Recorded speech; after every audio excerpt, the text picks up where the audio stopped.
नमस्कार, मैं हूं जल्पा क्षत्रिय और आप देख रहे हो के न्यूज नेशनल। अब राज्यों को अधिकार होगा कि ओबीसी वर्ग में कौन सी जाति को अधिसूचित करना है, यानी कि कौन सी जाति का समावेश करना है। अब गौर करें तो कोरोना काल के बाद मुद्दे पर अगर चर्चा करने की बात करें तो मुद्दे होने चाहिए थे बेरोजगारी का, मुद्दा होना चाहिए था महंगाई का, और शायद उस पर कुछ निर्णय लिया जाना चाहिए था।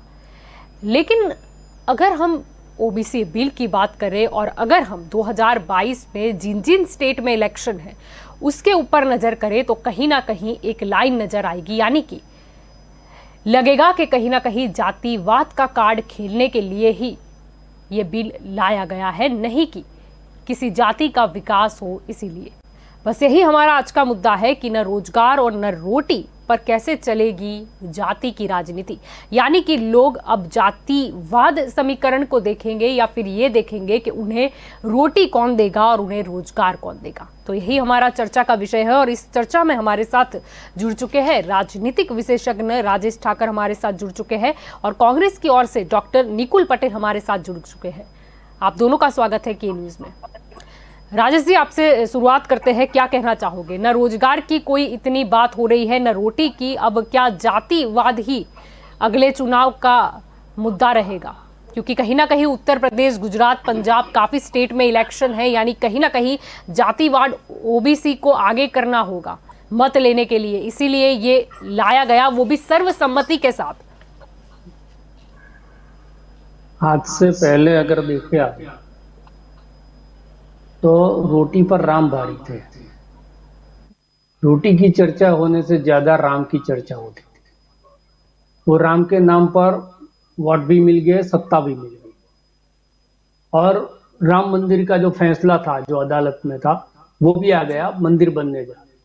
यानी कि जो कार्ड था, धर्म का कार्ड, सांप्रदायिक ध्रुवीकरण का कार्ड, कि जिसके चलते लोगों को अपनी मूलभूत समस्याओं या मूलभूत जरूरियातों से परे रखकर किसी एक ऐसे मुद्दे पर जो भावनात्मक मुद्दा है, जो अपनी संवेदनाओं के साथ जुड़ा हुआ है, जो अपने धर्म के साथ जुड़ा हुआ है, उसमें बहला फुसलाकर वोट लिए गए।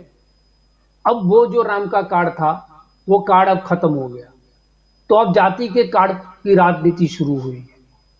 जैसे ही मोदी जी का प्रधानमंडल था, उसमें जो तब्दीली हुई और उसमें 60% ओबीसी वर्ग के लोगों को लिया गया, तभी पता चल गया था कि अब की बार मोदी सरकार जो है वो अब की बार ओबीसी सरकार होने जा रही है। क्यों होने जा रही है? जो ओबीसी है उनके प्रति अब राम से उनका जो प्रेम था वो शिफ्ट हो गया है।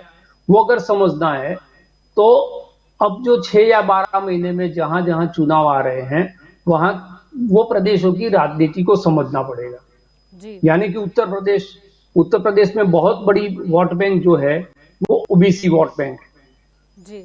तो उसके मद्देनजर मध्य प्रदेश में चुनाव आने वाले हैं, गुजरात के अंदर चुनाव आने वाले हैं, और ये जो राज्यों को सत्ता दी गई है कि ओबीसी में कौन सी जाति को समाविष्ट करना है, वो राज्य सरकार की अपने अधिकार क्षेत्र में आया है।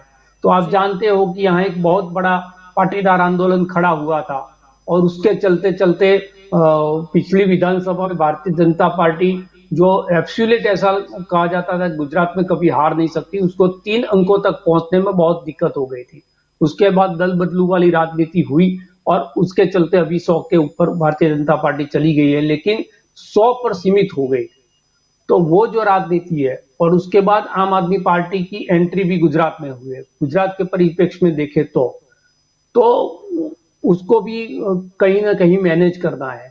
तो ये सारे जो राजनीतिक सोगटाबाजी है, उसमें कौन सी ज्ञाति के कितने वोट है वो हमको मिल सकते हैं, और किस तरह से जाति का जो समीकरण है वो चुनाव जीता सकता है, उसके आधार पर अब पूरी जो पॉलिसी राजनीतिक है वो लगने लगी है। अब आपको हम सब हिंदू एक है वाली बात सुनने को नहीं मिलेगी, अब हिंदू पर गर्व करने वाली बात सुनने को नहीं मिलेगी। अब ओबीसी पर गर्व करेगा जो पिछड़ी जाति वाला है, उनकी जाति के कार्ड खेलेगा, और उसके चलते एक जाति को दूसरी जाति पर कौन जाति सबसे भारी मत पेटी पे हो सकती है, उसके आधार पर सारी जो योजनाएं हैं वो बनाई जाएगी। तो अभी जो ये सरकार का दृष्टिकोण बदला हुआ है, उसको मैं जी पूरा राजनीतिक दृष्टिकोण समझता हूँ। इसमें किसी भी की बेहतरी का अगर उसमें होता, तो गुजरात के अंदर 25 साल से भारतीय जनता पार्टी शासन में है, तो पिछड़ों का या आदिवासी का या ओबीसी का कितना भला हुआ है, कितने युवाओं को मुफ्त शिक्षा मिली, कितने युवाओं को सरकारी नौकरी मिली, उसके अगर हम अंक देखें, सरकारी आंकड़े देखें, तो पूरी बात समझ में आ जाती है कि ये जो बात है वो सिर्फ राजनीतिक लाभ के तक ही सीमित है, उसके आगे उसका कोई वजूद नहीं है। जी बिल्कुल। आपकी ओर आना चाहूंगे डॉक्टर निकुल जी, क्या कहना चाहोगे? न रोजगार की बात, न रोटी की बात, अब जाति की राजनीति के लिए सब एकजुट हो गए। 21 दिन की बात करें तो संसद में हंगामा देखा गया, लेकिन जैसे ही ये बिल की बारी आई, कहीं ना कहीं सब एकजुट हो गए। ना बात हुई कि अभी तक क्या वो जाति के लोगों का बेनिफिट हुआ है, या फिर इतने सालों से जो जाति इनका लाभ ले रही है उनका कितना विकास हुआ है, या फिर अब उनको इस दर्जे की जरूरत नहीं है, ऐसी कोई चर्चा नहीं हुई। सर्वसम्मति से ये प्रस्ताव रखा जाता है संसद में। ऐसा क्यों? मुद्दे से चर्चा क्यों नहीं हुई? मैं आरक्षण की अगर बात करूं तो आरक्षण एक ऐसा मुद्दा है जो पूरे देश को झंझोम देगा, क्योंकि भारतीय जनता पार्टी आज आरक्षण की बात कर रही है तो मेरे लिए तो एक सवाल उत्पन्न हो रहा है। पिछले 25 साल से अगर हम गुजरात में देखें तो आरक्षण का जो बेनिफिट यानी जो लाभ जिनको मिलना चाहिए वो नहीं मिल रहा है। बेसिकली जब कांग्रेस जब देश आजाद हुआ तो आरक्षण की बात इसलिए की गई क्योंकि उस समय पे जो पिछड़े लोग थे उनको समाज में कुछ दर्जा मिले, उनका उत्थान हो, उनको रोजगारी मिले और धीरे धीरे धीरे वो समाज मूल प्रवाह में अपना दायित्व रखे और वो जो पिछड़े गांव में रहते थे वो एक मेन धारा में जुड़े। पर अगर भारतीय जनता पार्टी की बात करें तो वो एक चुनावी मुद्दा लेकर आए हैं, ऐसा मुझे स्पष्ट लगता है। क्योंकि पिछले 25 साल में अगर आप देखें तो आरक्षण अगर बात करें तो शिक्षा में और रोजगार, अगर रोजगार की बात करें तो जब गुजरात की बात होती है तो मैं आपको स्पष्ट बताना चाहता हूं कि जो रिजर्वेशन है वो फॉलो नहीं हो रहा है। आप देखेंगे तो क्लास 3 और 4 जहां मेजोरिटी लोग ऐसे लोग रोजगार में आते हैं वहां पे नौकरियां ही बंद है। अगर आप देखें तो आउटसोर्सिंग एजेंसी को वो सब कॉन्ट्रैक्ट पे दिया जा रहा है। अगर आप देखें तो वहां पे आउटसोर्सिंग एजेंसी कोई भी जात का रिजर्वेशन फॉलो नहीं कर रहे हैं। वहां पे अगर आप देखें तो भारतीय जनता पार्टी से जुड़े कॉन्ट्रैक्टर्स हैं, उनको ही ये सब कॉन्ट्रैक्ट्स मिल रहे हैं। तो रोजगारी की बात तो बहुत दूर है। मैंने तो ऐसे भी लोग देखे हैं जो अभी रिजर्वेशन का जो आपको सर्टिफिकेट लेने की प्रक्रिया है उसको भी ये गुजरात सरकार ने इतनी जटिल बना दिया है कि अगर आप देखें तो लोगों को बोला जा रहा है कि आप 1950 के पहले का कुछ पुरावा लेकर आए तभी जाके हम आपको रिजर्वेशन का सर्टिफिकेट देंगे। जी। तो आज सोचो कि जो आदमी गांवों में रहता था, जो झुपड़पट्टियों में रहता था, जो झोगी झुकी में रहता था, उसका अगर पिछले 50 सालों में कौन सा डॉक्यूमेंट उसके पास रहेगा। तो ये सब बातें चुनावी है। अगर आपको सही में आरक्षण का लोगों को लाभ देना है, रोजगार में लाभ देना है, तो गुजरात के अंदर सबसे पहले सर्टिफिकेट जो बनाने का प्रावधान है उसको थोड़ा रिलैक्स कीजिए और गुजरात के अंदर रोजगारी की जो तके है वो आप आगे लाइए। मैं अपने जो है उनसे सहमत हूं कि राम की राजनीति अभी खत्म होने को आई है। राम मंदिर बन रहा है, इसलिए ये आने वाले दिनों में चुनावी मुद्दा बना रही है भारतीय जनता पार्टी, जहाँ पे कांग्रेस ने सही मायने में रिजर्वेशन को इंप्लीमेंट करके लोगों को आगे लाने की बात की थी। जी, पर ये सारे मुद्दे के अभी भी कुछ लाभार्थी ऐसे हैं जिन्हें लाभ नहीं मिलता, या फिर कुछ लोग ऐसे भी हैं जिन्हें मतलब आधिकारिक तौर पर ये लाभ नहीं मिलना चाहिए क्योंकि कहीं ना कहीं उनका समावेश नहीं होता, वो लोग लाभ ले रहे हैं। ये मुद्दा कांग्रेस ने क्यों नहीं उठाया? ऐसे तो मतलब देखा गया कांग्रेस काफी आक्रामक मूड में नजर आई मॉनसून सत्र की बात करें, लेकिन इस मुद्दे पर इतनी शांति क्यों? इस पर जितनी भी समस्या है उस पर चर्चा क्यों नहीं हुई? आरक्षण की बात करें तो हमेशा अगर आप देखें तो कांग्रेस लोगों पिछले वर्ग के लोग जो है उनको आगे लाने के लिए ही हमेशा काम किया है। अगर आप देखें तो आरक्षण का मूलभूत सिद्धांत जब आजादी के टाइम पे इंप्लीमेंट हुआ तो उसको पीरियोडिकली रिव्यू करना था और वो पीरियोडिकली रिव्यू करते करते ही उसको बढ़ाया गया है। अगर हम गुजरात की बात करें तो 2011 का अगर वस्ती गणतरी का आंकड़ा देखें तो आज भी अनुसूचित जनजाति के लोग 41% लोग ऐसे हैं जो शिक्षा से वंचित है।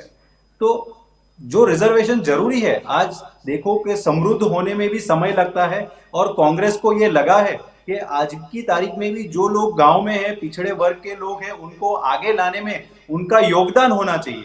इसीलिए जब ऐसा कोई प्रस्ताव सरकार लेके आती है तो सरकार के साथ वो अपना दायित्व समझ के कांग्रेस खड़ी रहती है। अगर आप जी कृषि बिल देखें तो कांग्रेस जी कृषि बिल के जी एकदम विरोध में खड़ा है क्योंकि उसको जी पता है कि जी, वो किसान के यही फेवर में यही नहीं है। बात है। ठीक है, कृषि बिल का मुद्दा नहीं है आज, लेकिन जब ये बात चल रही है तो कहीं ना कहीं ऐसा तो नहीं है कि राज्य सरकार की अगर बात आई तो उसमें पंजाब भी आ गया, उसमें महाराष्ट्र भी आ गया, उसमें छत्तीसगढ़ भी आ गया।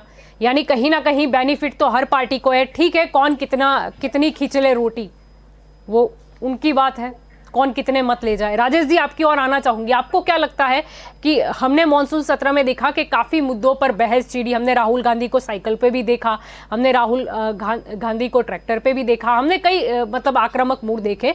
लेकिन जब ये मुद्दे की बात आई ओबीसी बिल, चलो ठीक है, समर्थन दिया गया, लेकिन जो समस्याएं हैं अभी ओबीसी, अगर हम बिल की बात करें तो अभी भी जो कुछ जाति है उन्हें लगता है उन्हें अन्याय हो रहा है, या कुछ जाति जो सालों से इसका लाभ लेती आई है और शायद अब वो उस कस्ता तक पहुंच गई है कि उसको इसकी जरूरत नहीं है आरक्षण की। वो सारे जो मुद्दे हैं उस पर चर्चा क्यों नहीं की, लेकिन सब एकजुट हो गए जब बात आई कि नहीं राजनीतिक लाभ होगा स्टेट में। ये मुद्दा इतना संवेदनशील है कि किसी भी ये जलती हुई जो आग है उसमें अपना जी दामन जलाना नहीं चाहिए। जी सारे लोग फूंक फूंक पर ही ये छाछ पिएंगे, क्योंकि जी जैसे ही कोई एक मुद्दा होता है, यानी मैंने पहले बताया वो राम वाला मुद्दा, अगर उसके जी ऊपर कोई बात करता है तो वो हिंदू जी विरोधी हो जाता है। जी इसी बिल्कुल। तरह से अगर इसके ऊपर कोई अपनी वास्तविक टिप्पणी देने की प्रयत्न करेगा या कोशिश करेगा तो उसको ओबीसी विरोधी दिखाने की कोशिश होगी।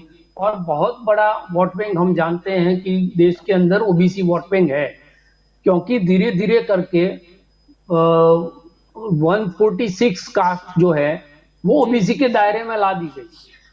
यानी कि जो काम हो रहा है उससे कोई ओबीसी का भला नहीं होगा, क्योंकि जी उसको रहना तो वो 27% वाले जी दायरे में ही है। जी मिलना है वो जी आरक्षण का जो 27%, तो जी 27% में पहले जो 30 या 40 कास्ट थी उसमें जी अब बढ़ के अगर 150 कास्ट हो गई है, तो आप जान सकते हो कि जो पहले से थे, जो बिल्कुल जी जिनको जरूरत थी और ओबीसी में डाला गया था, उसके चलते जो जातियां संगठित है, अभी पाटीदार समाज के जो दिनेश भी जी अभी ज्वाइंट हुए, तो जो जी संगठित कास्ट थी जो अपने तरीके से लड़ सकती थी सरकार के खिलाफ, जी ऐसी कास्ट ने अपना प्रयत्न करके ओबीसी के दायरे में आने की कोशिश की। उससे क्या है कि जो पहले से ओबीसी के अंदर जो वर्ग थे, जो जी बिल्कुल जरूरियातमंद लोग थे, उनको अभी तक इतने सालों में ओबीसी में रहते हुए भी उसका लाभ नहीं हुआ। उनकी जो बेहतरी होनी चाहिए वो नहीं हुई। उनके बच्चों को जो शिक्षा मिलनी चाहिए, जो रोजगार मिलना चाहिए, वो अभी तक नहीं मिला। तो ओबीसी के दायरे के अंदर और जातियों को समावेश करने से उनका भला नहीं होगा। जी भला तब होगा जब रोजगार की जो तक है उसको खड़ा करना पड़ेगा। जी अगर रोजगार ही नहीं है तो आरक्षण का हम क्या करेंगे? जी बिल्कुल। हमने देखा है कि पिछले 25 साल में गुजरात के अंदर सरकारी नौकरियों में सिर्फ 2 या 3 हजार लोगों को ही उनको पेरोल पे लिया गया। बाकी जी जितने भी लोगों को रोजगार दिया गया वो आउटसोर्सिंग था या कॉन्ट्रैक्ट पद्धति से लिया गया, यानी कि जो बंधुआ मजदूर है उस तरह से। हमने विद्या सहायक का एक बड़ा आंदोलन देखा, हमने आंगनवाड़ी बहनों का एक आंदोलन देखा, जी हमने अभी एलआरडी के जो नौजवान थे उनका जी भी आंदोलन देखा था।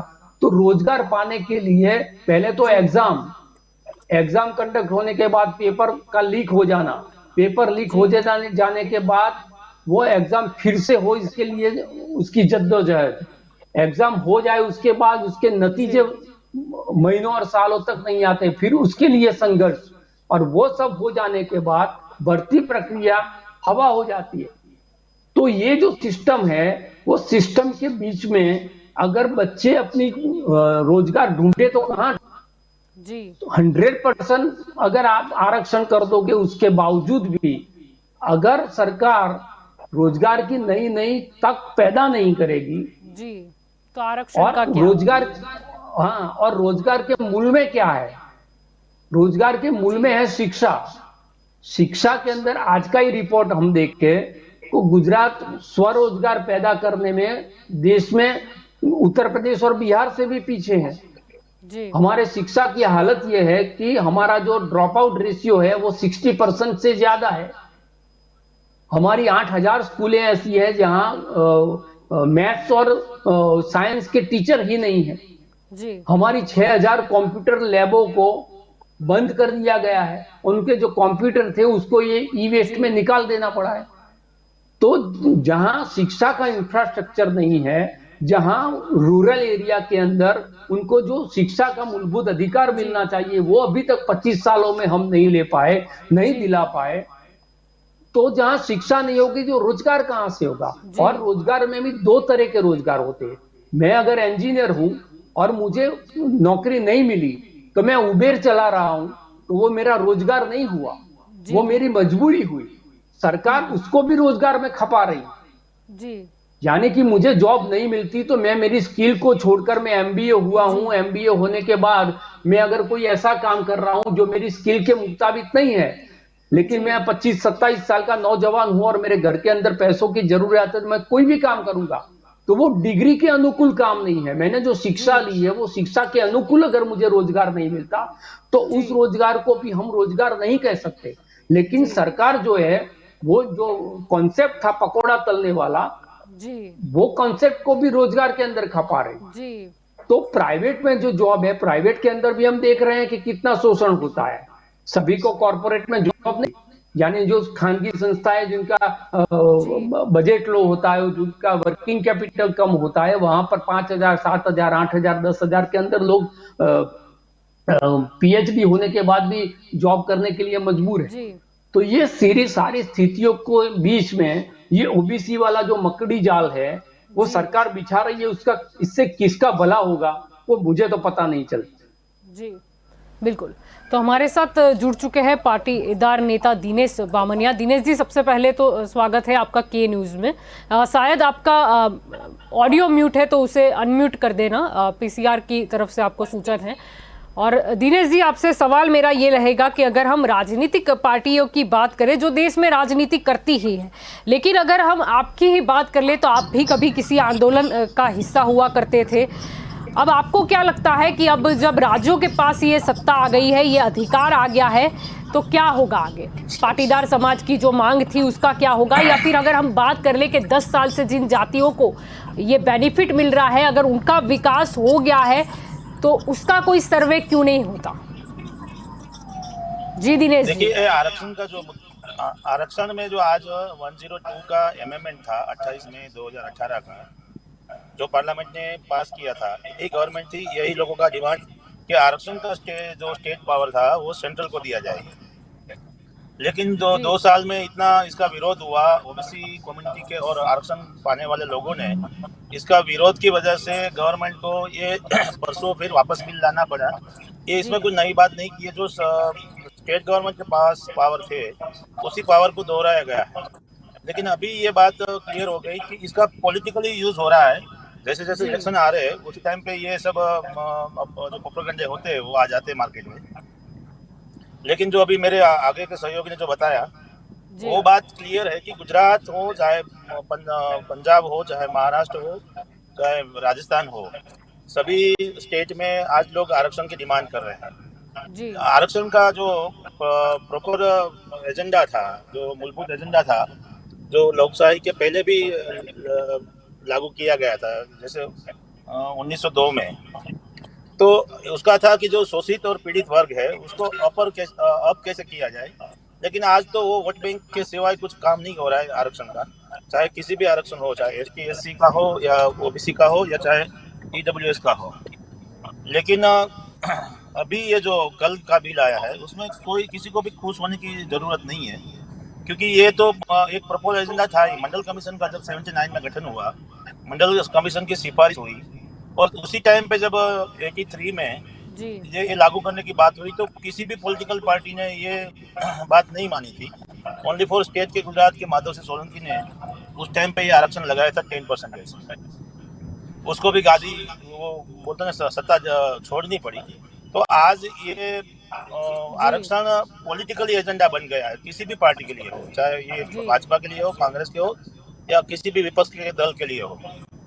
तो इसका बेसिक जो एजेंडा था बाबा साहब आम्बेडकर का कि सभी पिछड़े वर्ग है जो भी है, लेकिन वो क्या हुआ कि एसटी एससी को रिजर्वेशन देने के बाद में डिमांड उठी कि भाई ये कास्ट बेस्ड ओबीसी को मंडल कमीशन हो, चाहे काका साहब कालेलकर का जो फंड था।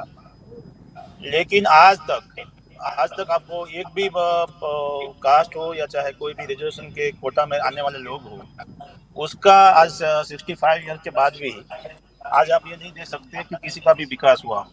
आज भी आरक्षण की जरूरत क्यों है? जी क्योंकि जो एजेंडा था वो नहीं है उसके पास।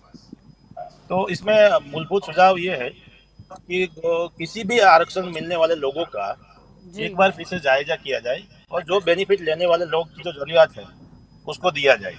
जी जी बिल्कुल।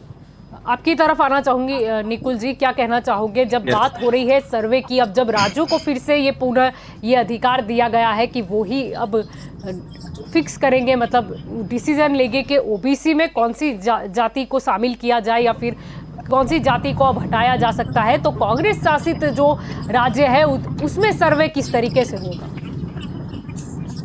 आप अगर आरक्षण का इतिहास देखें तो कांग्रेस ने मूलभूत आरक्षण चालू हुआ, इवन बाबा साहब आम्बेडकर ने कहा था कि हर 10 साल में रिव्यू होना चाहिए और रिव्यू होने के बाद जो भी लगता है उस हिसाब से निर्णय लेना चाहिए। आज देखें तो धीरे धीरे आरक्षण 65 साल हो गए जो अभी भी चालू है। और अभी आप देखें कि जिस तरह से भारतीय जनता पार्टी आरक्षण का मुद्दा लेकर आई है, तो मैं इतना ही कहूंगा कि कोई भी राज्य हो, वो राज्य का सर्वे होना चाहिए क्योंकि वो नियम के तहत है, संवैधानिक अधिकार है। और जी। कौन सी जातियों को अभी भी पिछड़ा गिना जाए उसके हिसाब से उनको इनकॉर्पोरेट करना चाहिए, क्योंकि अल्टीमेटली सभी का उत्थान हो, सभी का उत्कर्ष हो, जी। वो एक देश के नागरिक की तरह हमको सोचना चाहिए।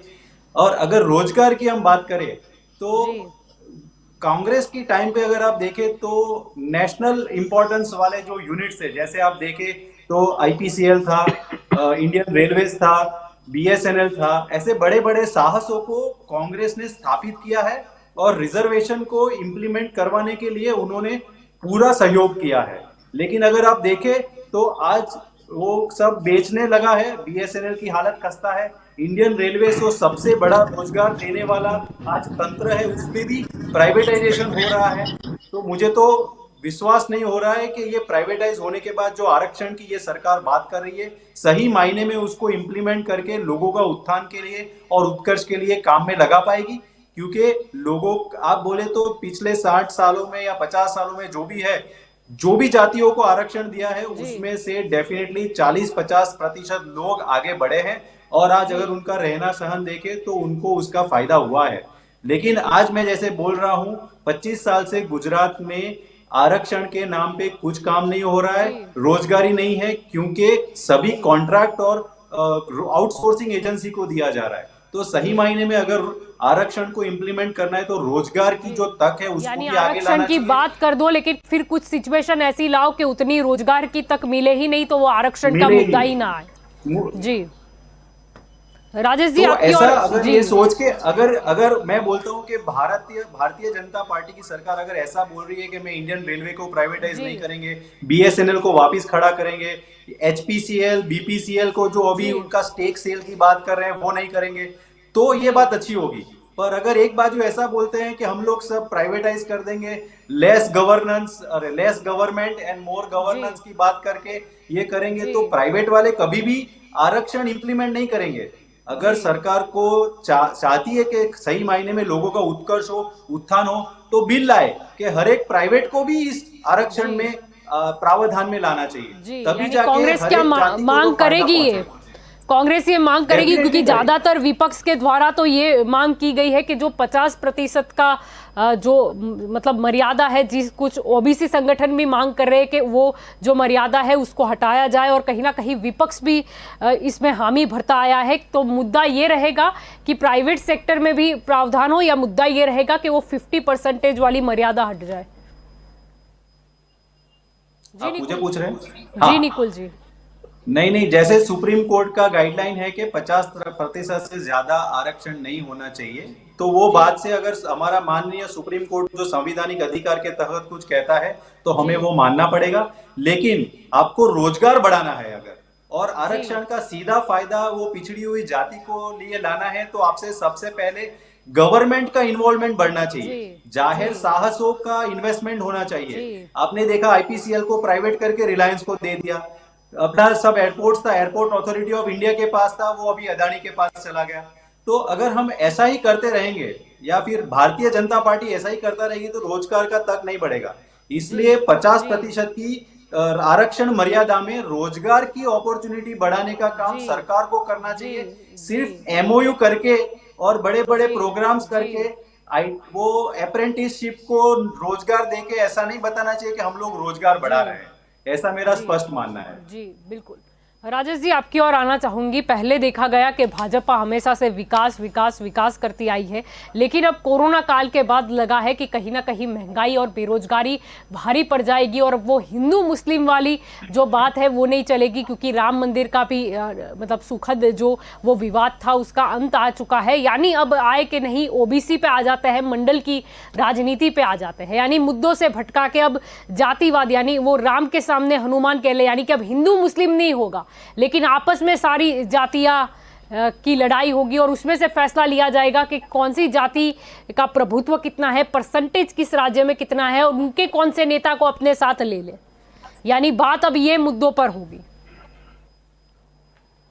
हम आजादी के 70 साल के बाद भी अभी रिजर्वेशन पर चर्चा कर रहे हैं जी। और चर्चा क्या कर रहे हैं? जिनको रिजर्वेशन का लाभ मिला था वो लोग अभी रिजर्वेशन के चलते हुए जो उनकी सामाजिक परिस्थिति थी, आर्थिक परिस्थिति थी, उनको उसके लिए जो लकड़ी दी थी आधार के लिए, उसको हटा रहे हैं, और वो समाज जो है वो अब संपन्न हो गया, उसको रिजर्वेशन की जरूरत नहीं है। ऐसी बात होती तो मुझे लगता कि हमारा देश सोने की चिड़िया बन चुका है। लेकिन 70 साल के बाद भी जिनको रिजर्वेशन का लाभ मिला था वो भी जहां थे वहां है, और जो जातियां अगड़ी जाति कहलाती थी वो डिमांड ये कर रही है कि हमको ओबीसी के दायरे में लाओ, क्योंकि हमारी स्थिति अब सामाजिक और आर्थिक रूप से सही नहीं है। जी। तो ये पूरी राजनीतिक विफलता का विषय है। ये संसद के अंदर जो चित्र है वो विपक्ष का हो या पक्ष का हो, जो चित्र हम देख रहे हैं वो 70 साल की राजनीतिक विफलता का चित्र है जो हम देख रहे हैं।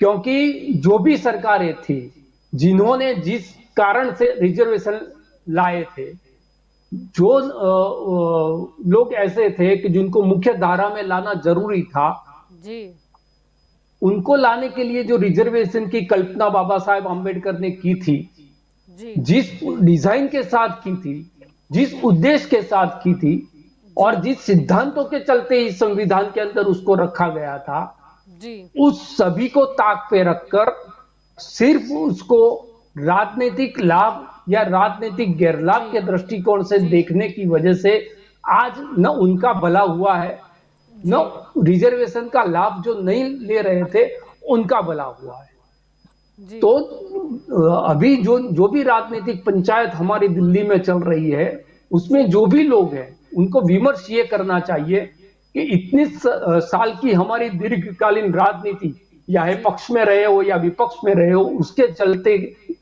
अभी तक हम इस देश को जो विश्व गुरु बनाने की एक कल्पना लिए नरेंद्र मोदी चल रहे हैं, जो अपने आप को तो ओबीसी के अंदर डालकर अपना रोजगार प्रधानमंत्री के रूप में उन्होंने ले लिया, लेकिन जो लोग सही रूप में समाज में पिछड़ गए थे, उनका भला नहीं हुआ। और दिनेश भाई ने बोला वो बात बिल्कुल सही है, और मेरे जो कांग्रेस के मित्र कह रहे हैं वो भी बात उनकी सही है कि सिर्फ आरक्षण की एक जाल बिछाने से किसी भी कास्ट का भला नहीं होगा। यानी कि किसी को खुश होने की जरूरत नहीं है या जुलूस निकालने की जरूरत ही नहीं है, क्योंकि 27% में पहले बताया 27% में जो पहले कास्ट थी उनका 1 या 2% उनको लाभ मिलता होगा। अब और कास्ट अगर राज्य सरकार अपने राजनीतिक लाभालाभ के चलते उसमें ऐड कर देगी तो जो उनको मिल रहा था वो 1 या 2% वो भी नहीं मिलेगा। तो फिर क्या होगा? अभी जो आरक्षण के अंदर आने के लिए झगड़ा चल रहा है वो ओबीसी के अंदर जो समाविष्ट जातियां हैं उनमें जी जो सक्षम जाति है, जिनका राजनीतिक प्रभुत्व है, जिनके ज्यादा विधायक जाते हैं, वो लोग ज्यादा लाभ ले जाते हैं और दूसरे जो कास्ट है उनको लाभ नहीं मिलता। उसका एक अलग से संघर्ष शुरू होगा और उसके चलते जो हिंदू और मुसलमान की राजनीति नुकसान नहीं कर पाई, उससे बड़ा नुकसान ये जाति का अंतर विरोध जो है वो देश का कर देगा। तो सभी को स्वस्थ रूप से ये सोचना चाहिए कि हमारे देश के अंदर पैदा होने वाला बच्चा, उनको जो शिक्षा का अधिकार मिलना चाहिए, शिक्षा मिलने के बाद उसको रोजगार मिलना चाहिए, जो मिल रहा था। हमने देखा, हम अगर 50-55 साल के किसी भी व्यक्ति को पूछेंगे तो उसके परिवार के अंदर 2, 4, 5 या 10 लोग ऐसे होंगे जो टीचर में नौकरी करते होंगे या सरकारी नौकरी में लगे होंगे। लेकिन पिछले 25 साल के अंदर जो जनरेशन आई है उसमें ये 1 या 2% लोग ही ऐसे होंगे जिनको गवर्नमेंट में जॉब मिली होगी, बाकी सारे लोग प्राइवेट में नौकरी कर रहे हैं। और सरकार एक दो विरोधाभासी बातें कर रही है। एक तो आरक्षण के नाम पर रोजगार देंगे ये वचन दे रही है, दूसरी चीज जो सरकारी साहस है उसको प्राइवेट के हाथ में दे रही है, प्राइवेट में आरक्षण है नहीं। तो सरकार जो रोजगार के लिए खड़ी की हुई संस्थाएं हैं, यानी कि रेल है, हमारे एयरपोर्ट्स है, हमारी जो ओएनजीसी है, हमारी एलआईसी है, हमारी बैंकें हैं, जो सरकारी थी और उनमें लोगों को एक ख्वाब लेके चलते थे कि हम इसमें नौकरी करेंगे, वो सभी साहस जो है वो प्राइवेट ऑपरेटर के हाथ में दे रहे हैं। और प्राइवेट में तो आरक्षण वाला कोई क्राइटेरिया है ही नहीं।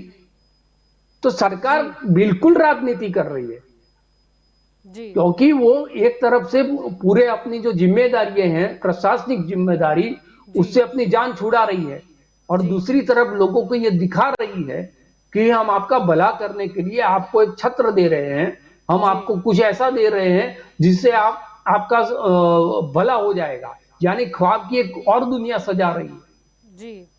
तो ये विकास की बात नहीं होगी, जाति की बात होगी। यही हो रहा है, यही हो रहा है। अगर विकास की बात होती और सही रूप में अगर विकास होता तो आपको किसी को आरक्षण की क्या जरूरत, सेंटर देने की जरूरत नहीं पड़ती। किसी को पाटीदार जो इतना समृद्ध वर्ग है, जिसको हम गुजरात के अंदर ऐसा बोल रहे हैं कि सबसे संगठित और सबसे समृद्ध जाति है, वो भी अगर वो कह रही है कि हमको रोजगार के लिए हमको ओबीसी के अंदर समावेश करो या हमें आरक्षण की जरूरत है, ये जो ईडब्ल्यूएस वाला फॉर्मूला लाया गया वो क्यों लाया गया? उसमें डिमांड क्या थी? रोजगार की थी। अगर मुझे रोजगार मिल ही रहा है, अगर मेरा, और दूसरी बात जो दिनेश भाई कह के गए कि जिनको उससे लाभ मिल गया उस जातियों को उसमें से बाहर, मैं दावे के साथ कह सकता हूं कि अगर दिनेश भाई बामणिया को खुद को अगर गुजरात राज्य का मुख्यमंत्री बना दिया जाए, उसके बावजूद भी पूरे पावर दे दिए जाए, उसके बावजूद भी एक भी कास्ट को वो ओबीसी, एससी या एसटी के दायरे से बाहर नहीं निकाल पाएंगे, क्योंकि वो इतना सेंसिटिव इश्यू है। अगर आपने एक बार एक चीज किसी को दे दी, अगर मेरा 2 बच्चा है और एक बच्चा अगर आर्थिक रूप से अच्छा नहीं है और मैंने कहा तेरे पास मकान नहीं है, चल ये मकान अभी तुझे दे रहा हूं, जब तेरा मकान हो जाए तो उसको खाली कर देगा, तो दूसरा मकान होने के बाद भी जो उनको मकान दिया गया है उसको छोड़ने के लिए वो राजी नहीं होगा। ये ह्यूमन साइकोलॉजी है। अगर आपने एक बार जेब में कोई चीज डाल दी है, फिर वो जेब में डाली हुई चीज आप हाथ डाल के उसको निकाल नहीं सकते। तो किसी भी कास्ट को कोई भी राजनीतिक दल अगर वो समृद्ध हो गई है, जी। उसको आरक्षण की जरूरत नहीं ये कहते हुए जी। उसमें से निकालेगी नहीं। अगर मैंने जो कहा वो अगर हो सकता है तो जी। बहुत बेहतर चीज ये है जी। कि हम ये समझे कि रिजर्वेशन जो है वो काम कर रहा है। जी। लेकिन रिजर्वेशन काम नहीं कर रहा है, उसके चलते ही जो रिजर्वेशन के अंदर लाभ अभी तक ले रहे थे वो लोग भी समृद्ध नहीं हुए, और जो जातियां ऐसी समझ में आ रही थी कि ये समृद्ध जातियां हैं, जी। वो भी अभी बेरोजगारी की और आर्थिक पायमाली की तरफ जा रही है, जो सरकार से निवेदन कर रही है कि हमको भी आरक्षण का लाभ। जी। जी बिल्कुल। दिनेश जी, आपकी ओर आना चाहूंगी। यहाँ पर जब चर्चा हो ही रही है तो ये जो ओबीसी की अगर हम बात कर ले, उस वर्ग में जो शामिल होते हैं उनको क्या बेनिफिट मिलते हैं, और वो जो वर्ग में शामिल नहीं है उन्हें क्या उससे नुकसान होता है? क्या इस पर भी कोई चर्चा की जाएगी, या फिर सब अपनी राजनीति के लिए नहीं हम तो ओबीसी का भला चाहते हैं इसीलिए हम आरक्षण को समर्थन देते हैं, वो बात होगी? क्या कहना चाहेंगे दिनेश जी? बात किस देखिए मुद्दे पर होनी आरक्षण का चाहिए? देखिए आरक्षण का मूलभूत हेतु यही था कि रोजगार और एजुकेशन के क्षेत्र में जो पिछड़ा वर्ग है, जो सामाजिक तौर से या चाहे भौगोलिक तौर से जो पिछड़ा है, तो सोशल इकोनॉमिक बैकवर्ड क्लास का मतलब यही था कि जो पिछड़ा वर्ग है उसको बेनिफिट दिया जाए, जो बेनिफिट कि अगर उसमें एडमिशन की जगह पे हो, चाहे वो रोजगार की जगह पे हो, चाहे वो मार्क्स के कट ऑफ में हो, चाहे शिक्षण के हेतु में उसको एजुकेशन पूरा दिया जाए, उसको सपोर्ट किया जाए। तो ओबीसी आरक्षण हो चाहे कोई भी रिजर्वेशन हो, उसमें बेनिफिट तो है ही है, लेकिन बेनिफिट की जो मात्रा है, जो जिसको बेनिफिट मिलना चाहिए, उन लोगों को बेनिफिट नहीं मिल रहा है। ये सबसे बड़ी कमजोरी है सभी लोगों के लिए, पूरे देश के सभी क्षेत्रों के लिए। तो एक तो जो ये सब मेरे सहयोगी बैठे हैं वो भी मेरी बात को शायद सपोर्ट करेंगे कि ये जो आरक्षण का मुद्दा है उसको पॉलिटिकली देखा ना जाए, उसको सोशली देखा जाए, मूलभूत जरूरियात के हिसाब से तौर पे देखा जाए। और देखिए चाहे कांग्रेस हो चाहे भाजपा हो, कोई भी पॉलिटिकली पार्टी हो, मैंने पहले भी दोहराया, आज वापस बोलता हूँ कि जो लोग पॉलिटिकली के लिए वोट बैंक का इश्यू बना रहे हैं, इससे किसी भी जाति का कुछ भी भला होने वाला नहीं है। ये मेरा सीधा सा मानना है। जी निकुल जी, आपकी तरफ आना चाहूंगी। हम देखते हैं कि अगर किसी चुनाव की बात करें तो कुछ सीट डिजर्व होती है एससी के लिए, कुछ सीट डिजर्व होती है एसटी के लिए। तो क्या आने वाले समय में ऐसा भी कुछ आएगा कि ओबीसी के लिए ये राज्य में इतनी सीट डिजर्व है, यानी जातिगत समीकरण में एक नया स्वरूप देखने को मिले? हेलो जी जी निकुल जी। हेलो जी निकुल जी। हाँ, मैं ऐसा बोल रहा हूँ कि आज की तारीख में भी अगर आप देखें तो गुजरात हो या उत्तर प्रदेश हो, तो जब धारासभ्य की बात कर रहे हैं तो वहां पे रिजर्वेशन ऑलरेडी इम्प्लीमेंट है। अगर गुजरात की बात करें तो 27 जितना धारासभ्य अनुसूचित जनजाति के लिए है, उसी हिसाब से 27% के हिसाब से वो ओबीसी का उम्मीदवार तो है ही, यानी वो 27% के दायरे में आज की तारीख में भी वो है और रहेगा। फर्क इतना रहेगा कि अब जब जातियां बढ़ेगी तो वो सीटों पे आने वाले उम्मीदवारों की संख्या बढ़ेगी और इंटरनल कास्टों के बीच में वो कंपटीशन बढ़ेगी कि अभी हमारा जाति का उम्मीदवार आना चाहिए। जैसे आप देखें तो पाटीदार लोग इकट्ठा होकर ऐसा बोले कि हमारा मुख्यमंत्री बनना चाहिए, राजपूत आके बोलेगा हमारा मुख्यमंत्री आके बनना चाहिए। पर मैं ऐसा बोलता हूं कि अगर जब हम लोकशाही की बात करते हैं तो रिप्रेजेंटेटिव ऑफ पीपल्स एक्ट 1951 ऐसा बोल रहा है कि आपका प्रतिनिधि वहां पहुंचना चाहिए, वो फिर कोई भी जाति का हो, और वो प्रतिनिधि अच्छी तरह अगर लोगों के लिए काम करेगा तो ये आरक्षण का मुद्दा धीरे धीरे खत्म होगा। और कांग्रेस ने तो डे 1 से बोला है कि भाई इसको पीरियोडिकली इवैल्यूएट करना है।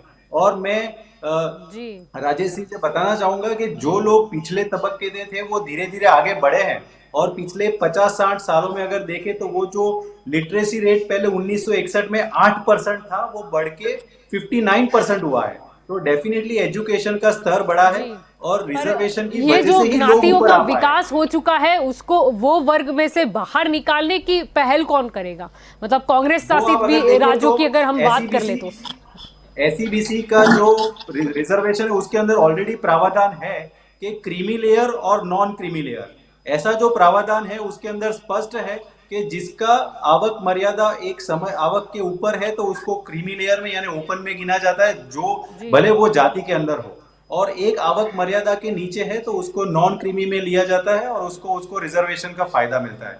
तो ऐसे ही कुछ कहीं से पहल होना चाहिए, और जो भी सभी जातियां जो पिछड़ी है जी। उसमें से अभी भी बहुत सारा बड़ा तबक्का है जो पिछड़ा है, और उसको आगे लाने में हम सबकी संयुक्त जवाबदारी है। इसीलिए मैं बोलता हूं कि आरक्षण के साथ साथ अगर रोजगारी की भी तक अगर ये भारतीय जनता पार्टी कुछ करेगी तो डेफिनेटली इसका फायदा सभी को होगा, वरना आप देख सकेंगे कि आने वाले दिनों में ये सिर्फ चुनावी मुद्दा बन जाएगा। जैसे हिंदू मुस्लिम होता था, अभी आप आगे जाके देखेंगे तो मैं ओबीसी का हूं, मैं एससी का हूं, और मैं एसटी का हूं, मैं ये जाति का हूं और मेरा मुख्यमंत्री जी। बनना चाहिए, जी, ऐसा यानी लड़ाई होने कांग्रेस से जातिवाद मुझे पर नहीं आगे लगता कि नहीं दूर जाएगी। होगा। जी। हाँ, मैं मेरा स्पष्ट मानना है। जी, राजेश जी आपकी ओर आना चाहूंगी। जब हम जातिगत समीकरण की बात कर रहे हैं अभी चुनावों को मद्देनजर, लेकिन क्या होगा अगर जनता खुद जागरूक हो जाए? जैसे बेरोजगारों की अगर हम देख ले संख्या तो वो करोड़ों में जाती है, अगर वो एकजुट हो जाए तो क्या होगा? या जो बच्चे जो मिड डे वो मील मिलता था, स्कूल बंद है, अगर वो बच्चे और उनके पेरेंट्स, उनकी फैमिली वो सारे एकजुट हो जाए कि उन्हें बेनिफिट नहीं मिल रहा, तो फिर ये राजनीतिक पार्टियों के जातिवाद समीकरण का क्या होगा? या अगर हम किसानों की बात कर ले, अगर किसान भी एकत्रित हो जाए कि नहीं ये कोरोना काल में हमारी भी कमर टूटी है, अगर वो एकजुट हो जाए तो क्या होगा? यानी कहीं ना कहीं जनता को भी जागरूक बनने की जरूरत है। ये जो आप बात कर रही है बिल्कुल आदर्श स्थिति की बात कर रही है, जी। जो स्थिति पिछले कई सालों से हम नहीं देख रहे हैं। अगर किसान लड़ रहे हैं तो किसान सिर्फ अपने लिए नहीं लड़ रहे हैं, उनकी जो लड़ाई है वो खाने के लिए है। जो खाना मेरी थाली में भी आता है और आपकी थाली में भी आता है, लेकिन किसान के झंडे के साथ आम आदमी नहीं दिखाई देता है। जी। उसी तरह से जब गुजरात के अंदर नौजवान लड़ रहे थे, एलआरडी के वो नौजवान है या आंगनवाड़ी की बहनें हैं, जी, दिनेश भाई उसके साक्षी है, दिनेश भाई उस आंदोलन के अंदर शरीक थे, तो उन नौजवानों के साथ में दूसरे लोग नहीं आए। यानी कि मेरी लड़ाई है वो मैं लड़ रहा हूं, मेरे पड़ोसी की लड़ाई वो पड़ोसी लड़ रहा है। और उससे क्या होता है कि सरकार को पता चल जाता है कि ये जो उनका आंदोलन है, ये पाटीदार समाज बहुत बड़ा संगठित समाज था, और उन्होंने जो लड़ाई लड़ी ये बिल्कुल ऐतिहासिक तरीके से और बहुत शिस्तबद्ध तरीके से एक लड़ाई लड़ी, और उसका बेनिफिट उनको कहीं मिला। लेकिन और दूसरे कई आंदोलन आप गुजरात के अंदर देखेंगे, छोटे बड़े जो हुए वो किसी न किसी रूप से कुचल दिए गए। क्यों कुचल दिए गए? क्योंकि जो आंदोलन करने वाला लोग था वो भुक्तभोगी था, वो लड़ तो रहा था, लेकिन उनको जो जन समर्थन मिलना चाहिए। यानी हम बार बार हमारी डिबेट के अंदर भी विपक्ष को गाली देते हैं कि कांग्रेस बहुत कमजोर हो गई है, लेकिन कांग्रेस ने अभी पेट्रोल के लिए या डीजल के लिए आंदोलन किया, वो रास्ते पर उतरी, लेकिन कांग्रेस के नेता और कांग्रेस के कार्यकर्ताओं के अलावा उसमें जो 100 रुपए पर पेट्रोल भरा रही है वो जनता ने कितना साथ दिया? जी। कल जाके कोई भी आदमी, मैं हूं या दिनेश भैया, कोई किसी मुद्दे को लेकर अगर एक आवाज उठाएंगे और किसी को न्याय दिलाने के लिए संघर्ष करेंगे तो हमारे पीछे पुलिस पड़ जाएगी, हमको जेल के अंदर बंद कर देगी। लेकिन जिनके लिए हम लड़ रहे हैं वो ही अगर अपने घर से बाहर नहीं निकलेंगे, अपनी आवाज नहीं उठाएंगे जी। तो कहीं ना कहीं न्याय नहीं मिलेगा। तो ये जो पूरा विमर्श हमने 1 घंटे का किया, उसका फलश्रुति यही है कि जो शिक्षा और रोजगार है वो नागरिक की मूलभूत हक है, और वो हक कहीं किसी न किसी रूप से सरकार को देना चाहिए। सिर्फ आरक्षण देकर, यानी कि सोने की थाली हमको परोस दी है, लेकिन उसके अंदर खाने के लिए अगर सूखी रोटी भी नहीं है तो उस सोने की थाली को हम क्या करेंगे? तो ये जो आरक्षण की जो मकड़ी जाल है वो सोने की थाली की तरह है, वो दिखती तो बहुत खूबसूरत है, लेकिन उससे हमारा पेट नहीं होगी तो क्या आरक्षण की बात कहें। बिल्कुल बिल्कुल। जी दिनेश जी आपकी ओर आना चाहूंगी। अब राज्य के पास जब सत्ता आ गई है तो क्या आने वाले समय में आंदोलन फिर से हमें देखने को मिलेगा? अगर महाराष्ट्र की बात करें तो कहीं ना कहीं मराठी वर्ग, अगर राजस्थान की बात करें तो कोई और जाति, और गुजरात की बात करें तो शायद पटेल समुदाय, क्या वो दबी आवाज फिर उठेगी? लगता है दिनेश जी डिस्कनेक्ट हो चुके हैं। आपकी ओर आना चाहूंगी निकुल जी, सवाल मेरा वही रहेगा, क्या राजस्थान में भी आंदोलन देखने को मिलेगा, क्या गुजरात में भी देखने को मिलेगा? कहीं ना कहीं सरकार ने ये जो जातिगत समीकरण खेलने की ओर कदम उठाया है और सारे ही जितनी भी राजनीतिक पार्टियां हैं उन्होंने समर्थन भी दिया है, कहीं ना कहीं ऐसा ना हो कि जहां उनकी सत्ता है वो उनके ही अगेंस्ट हो जाए। जी, सभी जातियों को ऐसा लगेगा कि अगर जो सरकार राज्य सरकार के दायरे में आएगी तो वो राज्य सरकार का जो भी सत्ता में है उनको अप्रोच करेंगे और उन पे दबाव बढ़ाएंगे कि हमारे इतने वोट से हमको भी इस 27% में शामिल करो। जी, तो डेफिनेटली आने वाले दिनों में जैसे अपने गुजरात में ही पाटीदार आंदोलन को देखा, लोग इकट्ठित हुए, संगठित हुए और फिर सरकार से वो प्रेशर बनाया है। अगर हम देखें तो जो भी ये सरकार ने उसको कुचलने का बहुत प्रयत्न किया लेकिन वो नहीं कर पाए और उनको फिर ये EWS करके कुछ लाना पड़ा और फिर वो आयोग भी बनाया। तो वैसे ही हम आने वाले दिनों में अलग अलग राज्यों में ऐसी परिस्थिति को देखेंगे। तो मेरा तो यही कहना है कि अगर राज्य सरकार के पास सत्ता थी और आने वाली है वापस, तो वो उसके पहले एक सर्वे का आयोजन करे और सर्वे करने के बाद जो क्राइटेरियाज है कि कौन सी जाति को सही में वो आरक्षण की जरूरत है, जैसे भूतकाल के अंदर आप देखें तो कांग्रेस ने पहले सर्वे किया था, फिर वो शेड्यूल बनाया था कि इतनी जाति है वो सही में पिछड़ी जाति है और उनको आरक्षण की जरूरत है, वैसे जाति को ही समाविष्ट करना चाहिए। नहीं तो हम देख पाएंगे कि आने वाले दिनों में अलग अलग जातियां सरकार पे दबाव बनाएंगी। जी, राजेश जी आपकी ओर आना चाहूंगी। जैसे अगर हम नरेंद्र मोदी प्रधानमंत्री की बात कर ले, जब वो मुख्य प्रधान थे तब कहीं ना कहीं उनकी ज्ञाति को इसमें समाविष्ट किया गया, एक परिपत्र आया था, जबकि दावा तो सरकार का यह है कि उसके बहुत साल पहले ही ये हो चुका था। लेकिन अगर वो भी सब छोड़े तो कहीं ना कहीं एक ट्रेंड चला है कि नहीं मैं तो पिछड़े वर्ग का हूँ,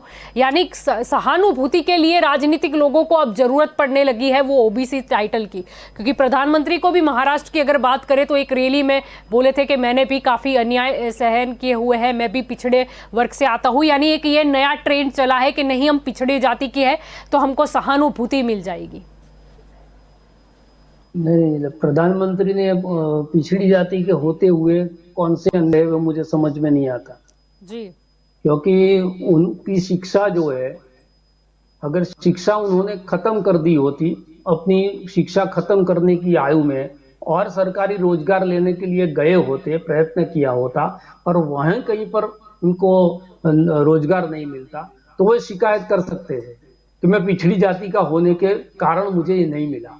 जी, उन्होंने पूरा जीवन जो है वो समाज सेवा किया तो जी, और वो भी 2013 के बाद जो 13 से 2002 या 3 के आसपास जो उनकी जो कास्ट है उसको ओबीसी के अंदर समाविष्ट कर दी गई।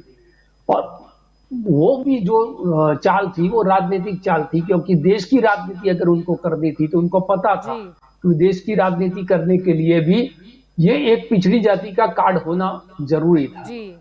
तो उसके बाद गुजरात में मुख्यमंत्री थे तब तक उन्होंने कभी भी ये कार्ड नहीं ओपन किया। लेकिन जैसे भी हम जानते हैं कि मणिशंकर अय्यर ने वो चाय वाला कमेंट किया, उसके बाद वो एग्रेसिव होके अपना जो ओबीसी कार्ड है वो खेलने लगे। यानी कि राजनीतिक जो चाल चलने में वो माहिर है। वो उसको बॉल दिया गया, जो कमजोर पिच पर बॉल डाला गया और उन्होंने उठाकर उसको छक्का मार दिया। ये स्थिति तब हुई थी। लेकिन आप जो बात कर रही हैं कि पिछड़ी जाति का होने के कारण उनके दिल में वो दर्द है कि परेशानी होती है, तो उनको करना ये चाहिए कि वो दर्द को दूर करने की कोई दवा ढूंढनी चाहिए जी। उनको समृद्ध करने के लिए कोई विजन अपना हो, वो लोगों के सामने रखना चाहिए। एक रोड मैप रखना चाहिए कि 10 साल के अंदर सरकार इसी तरह से काम करने जा रही है, जैसे ये जो लोग हैं जो विकास से वंचित हो गए हैं उसके लिए सरकार ये स्टेप लेने जा रही है जो उनकी बेहतरी होगी। वो नहीं हो रहा है। उसके बजाय जो ओबीसी का दायरा था वो स्टेट के हाथ में दे दिया आपने। जैसे कहा कि अब जो कास्ट उसमें नहीं है वो आंदोलन करेगी। अब स्टेट के लिए भी बहुत आसान है, वैसे उनको करना कुछ नहीं है। वो 27% का ही दायरा है। 2 जाति को उसके अंदर समाविष्ट करे या 5 जाति को समाविष्ट करे, जो भी जाति उसका नाक दबाएगी लगेगा ये हमको नुकसान करने जा रही है, उसको ओबीसी का जो कार्ड है वो पकड़ा देगी, चलो भाई तुमको भी हम समाविष्ट कर रहे हैं। लेकिन ओबीसी के अंदर समाविष्ट हो जाने से ये गारंटी, रोजगार की गारंटी नहीं मिलती। ये समझदारी जो है वो अब जनता को दिखाने की जरूरत है। राजनीतिक लोग जो है वो अपनी चाल चल जाते हैं, लेकिन वो चाल को समझने जितनी जो मैच्योरिटी है वो तो सोसाइटी को के पास होनी चाहिए। तो अगर वो समझ है लोगों के पास तो ये कार्ड फेल हो जाएगा, क्योंकि लोग जब अपने आप में देखते हैं कि सीधा मुझे किस चीज से फायदा हो रहा है या नहीं हो रहा है, जैसे कि बजट आता है तो उसमें भी एक वो आंकड़ों की जाल बिछाई जाती है, लेकिन वो आंकड़ों से हमारे जेब में क्या आता है वो सबसे पहले हमें देखना चाहिए। तो जो सीधा व्यक्तिगत रूप से अगर मुझे लाभ मिल रहा है किसी योजना से सरकार की, तो वो ठीक है, तो मैं सरकार का उससे समर्थन करूंगा। लेकिन किसी ऐसी चीज है जो सिर्फ पुलाव की तरह है, जो चुनाव में हमको थाली में दिखता है, चुनाव जाने के बाद अगर गायब हो जाता है, तो हमको ये सोचना चाहिए कि जो हो रहा है वो राजनीति हो रही है या सही रूप से हमारी बेहतरी के लिए कोई काम किया जा रहा है। तो ये जो विश्लेषण है वो हम टीवी डिबेट में तो कर रहे हैं, लेकिन ये विश्लेषण हर नागरिक को, अगर अखबार पढ़ता है उसको भी, अगर टीवी देखता है उसको भी खुद का चिंतन करना चाहिए कि जो भी सरकारें कर रही है, अगली सरकार हो, पिछली सरकार हो या अभी की चालू सरकारें हो, जो काम कर रही है वो काम से हमारी बेहतरी कितनी हो रही है और राजनीति कितनी हो रही है, उसके अंदर का अंतर जब समझने लगेंगे तो ये जो धर्म का कार्ड है या जाति का कार्ड है, आपने कहा कि अगले चुनाव में ओबीसी विधायकों में आरक्षण रखेंगे या नहीं रखेंगे, लेकिन जहां पर भी अगर टिकट देने की बात आती है वो भाजपा या कांग्रेस हो, सबसे पहले उस कॉन्स्टिट्यूएंसी के अंदर सबसे ज्यादा मतदार किस कौम के हैं वही देखा जाता है। और इससे कोई इनकार कर ही नहीं सकता, क्योंकि अगर वो आदर्श राजनीति करने जाएंगे कि नहीं हम अच्छे लोगों को ही टिकट देंगे, हम भले लोगों को, शिक्षित लोगों को ही टिकट देंगे, हम कास्ट के बेस पर नहीं जाएंगे,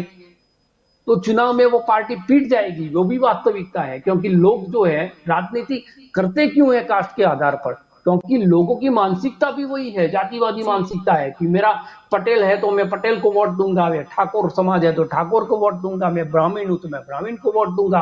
तो लोगों की जो मेंटालिटी है उसी मेंटालिटी को तो पार्टियां यूज करती है।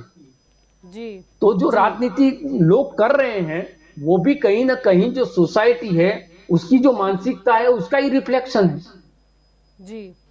जी, और इसमें बेनिफिट कुछ समाज के नेता उठा जाते हैं कि पहले समाज का झंडा उठाते हैं और फिर कहीं ना कहीं मिल जाते हैं सत्ता पक्ष में, यानी समाज वहां का वहां रह जाता है और नेता का विकास हो जाता है। अगर मेरा खून मेरा बच्चा 26 साल का हो गया है, पोस्ट ग्रेजुएट है, फिर भी उसको रोजगार नहीं मिलती, उस पर नहीं खोलता और जय श्री राम के नारे पे मेरा खून खोल जाता है, तो उसमें किसी भी पार्टी का दोष कहाँ है? वो दोष मुझ में है ना। वोट देने के लिए कोई मेरे गले पे छुरी तो रखता नहीं है। मेरे मुख में राम का नाम दे देता हूं, मैं राम नाम जपते हुए जाता हूं और मेरे बच्चे को रोटी नहीं मिलती वो भूल जाता हूं, तो उसमें दोष किसका है? वो जनता का भी दोष है। राजनीतिक लोग आपको मूर्ख बनाते हैं क्योंकि आपको मूर्ख बनने की आदत पड़ी हुई है। जी बिल्कुल, जी बिल्कुल। तो आप सभी इस चर्चा में मेरे साथ जुड़े, इसलिए आप सभी का शुक्रिया। तो दंगल देश का में आज का हमारा मुद्दा था कि न रोजगार न रोटी, क्या अब काम करेगी जाति की राजनीति? अब ओबीसी बिल लाया गया, अब राज्यों के पास सत्ता आ गई है कि ओबीसी वर्ग में किस जाति का समावेश किया जाए या फिर किसे निकाला जाए, यानी कि सत्ता राज्यों के पास है। अब क्या सही में ये देखा जाएगा कि किस जाति को आवश्यकता है उनका समावेश करा जाए, या फिर कोई नया समीकरण देखा जाएगा, या आने वाले चुनाव के मद्देनजर ये फैसला लिया जाएगा कि किस जाति को इसमें समावेश करना है, समाविष्ट करना है? और प्रश्न ये भी है कि कब तक ये जातिगत समीकरण चलेगा? क्या रोजगारी का कोई मुद्दा नहीं है? क्या महंगाई का कोई मुद्दा नहीं है? परिस्थिति ये है कि जो लोग आंदोलन कर रहे थे, यानी बेरोजगारों की, बेकारों की हम बात कर ले, या बात कर ले हम उन बच्चों की जिन्हें आज जो मिड डे मील मिलता था, उनकी स्कूलें बंद है, वो बच्चों का क्या, या जिसे शिक्षा नहीं मिलती वो बच्चों का क्या। अगर उनके फैमिली और वो सब सारे लोगों को इकट्ठा कर ले, अगर किसान एकजुट हो जाए तो क्या होगा। यानी कि ये जो जातिगत समीकरण बिठाया जा रहा है, सभी पार्टी इसमें एकजुट हो जाती है। हाँ, कुछ मुद्दों पर आपको हंगामा नजर आएगा, कुछ मुद्दों पर वो आपको जानी दुश्मन भी नजर आएंगे, लेकिन जैसे ही बात आती है पॉलिटिकल बेनिफिट की तो सारे एकजुट हो जाते हैं। ठीक है, जो स्टेट में जो अच्छा खेलेगा कार्ड वो जीत जाएगा, लेकिन पहले सर्वसम्मति से ये बिठाया तो जाए कार्ड, ये गेम तो खेली जाए, बस यही देखा गया है। हम उत्तर प्रदेश की बात कर ले, गुजरात की बात कर ले, पंजाब की बात कर ले, हर जगह ये कार्ड फिट बैठने वाला है, ओबीसी कार्ड। अभी इसकी शुरुआत शायद मंत्रिमंडल विस्तारण से ही की गई। समझ में ये नहीं आता कि क्यों अचानक से इन्हें ओबीसी पर इतना प्रेम आ गया, क्यों आज तक इन्होंने ये नजर नहीं किया कि जिन जातियों को ये लाभ दिया जा रहा है सरकार के द्वारा वो सही में उन तक पहुंच रहा है कि नहीं पहुंच रहा है, उन्हें बेनिफिट मिल रहा है या नहीं मिल रहा है, और कितनी नियुक्तियां इनने कर ली और कितना आरक्षण दे दिया। अगर नियुक्तियां ही सरकार की बंद है तो आरक्षण का क्या, ये क्यों लोगों को समझ में नहीं आता। अगर हम उत्तर प्रदेश की बात करें, गुजरात की बात कर ले या किसी भी स्टेट की बात करें, हर बार जातिगत समीकरण ही नजर आता है और लोगों को समझ में नहीं आता। बात कहीं ना कहीं मुद्दे से भटकाने की होती है, लोग भटक भी जाते हैं और सारी राजनीतिक पार्टियां कुछ भी करके आखिर में एक हो ही जाती है। महंगाई की बात किसी ने नहीं की, कौन सी जाति का विकास हुआ, किसे अब आरक्षण की जरूरत नहीं है, अब उसका विकास हो गया है, ऐसी कोई चर्चा नहीं होती। या किस जाति का सही में विकास नहीं हुआ है जो आज भी इस आरक्षण से शायद वंचित है, उसकी बात क्यों नहीं होती। या सब मिलजुल कर क्यों ये बात नहीं करते कि बहुत हुआ जातिवाद, अब किसी को पिछड़ा बोलने के क्या मिलने वाला है। वो युग गया, वो सदी गई कि जब होता था जातिवाद, जब वर्गीकरण होता था। अब वो वर्गीकरण क्या आधुनिक समय में चलता ही जाएगा, या फिर ये सोचना चाहिए कि किसकी आर्थिक स्थिति ठीक नहीं है उसको किस तरीके से बेनिफिट दिया जाए, उसे मुफ्त शिक्षा मुहैया कराई जाए, उसको रोजगारी के लिए कुछ बेनिफिट दिया जाए, या फिर सिर्फ और सिर्फ आधार स्तंभ रहेगा कि उसकी जाति, उसकी ज्ञाति कौन सी है, चाहे उसकी सैलरी कितनी भी हो, कितना भी विकसित हो, या फिर सबसे डाउन वर्ग हो, क्या सबकी तुलना एक ही उस पे होगी कि वो कौन सी जाति का है, ज्ञाति का है, या फिर इस पर होनी चाहिए कि आर्थिक स्थिति सही में उस लोगों की क्या है। यानी कि जब मेन मुद्दे की बात आती है तब सारी पार्टियां इकट्ठी हो जाती है, बस कोई बात नहीं करता, क्योंकि कहीं ना कहीं सबको अलग अलग स्टेट में अपनी राजनीति, अपने ओबीसी लोग या अपने कुछ जो ओबीसी नेता है वो दिखाई देते हैं कि नहीं नहीं ये ओबीसी का वो करेंगे, तो ये नेता को अगर साथ में रख लिया तो फिर जीत अपनी तय हो जाएगी। यानी कि अब जनता को भी सोचने की जरूरत है कि आपको बेरोजगार हो तो आपको एकजुट होकर क्या करना है, या फिर आपको सिर्फ जाति पे ही आगे बढ़ना है, या फिर अगर आप किसी चीज़ से, शिक्षा से वंचित है, आप सबको इकट्ठा होना है, क्या फैसला लेना है, या फिर सिर्फ जाति में ही अभी पड़े रहना है, या फिर देखना है कि मुद्दा क्या है और मुद्दे से कौन भटका रहा है। तो दंगल देश का में अभी बस इतना ही। ज़्यादा जानकारी के लिए आप जुड़े रहे के न्यूज़ के साथ। नमस्कार।